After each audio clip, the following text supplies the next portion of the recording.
带去读唐诗。闻官军收河南河北，作者杜甫。诗篇剑卫虎团收巨木，初闻地雷满衣裳。却伴妻子求何在，万贯诗书喜欲狂。别日放歌诉唱酒，青春作伴好还乡。即将八劫穿不劫，便下襄阳向洛阳。简介：唐代宗光德元年，西元763年春天，唐军伫洛阳的浑水一战大获全胜，收获河南的汴州、汴州气势如虹。插兵史思明的后生史调以兵败自绝，而他的叛军呢也相继来投降，正式结束8年的安史之乱。正正流寓伫磁州，也就今四川的三代，过着飘泊生来的杜甫，听到这个消息欢喜欲狂，伊包含激情的笔墨，写这篇脍炙人口的名作，起句呢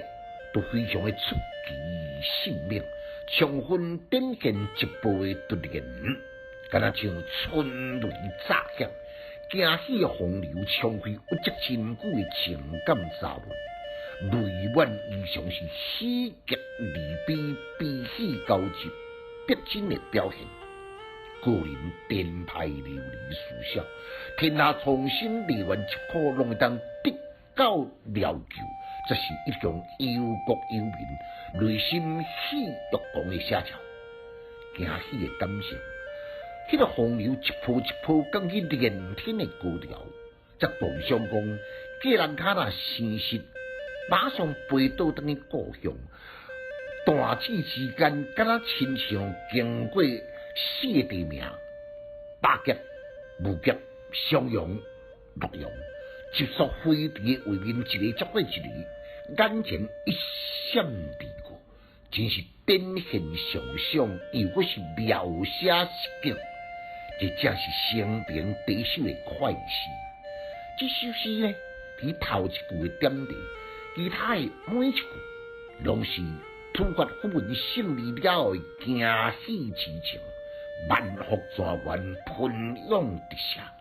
莫怪文断正向。这首诗句句有喜有摇，一气流出，曲折真情，绝无重点，愈薄愈深，别人绝对写不出来，确实是名不虚传，千古的绝唱。读诗的囡仔白学歹，有气质，够文采，读诗快乐哦。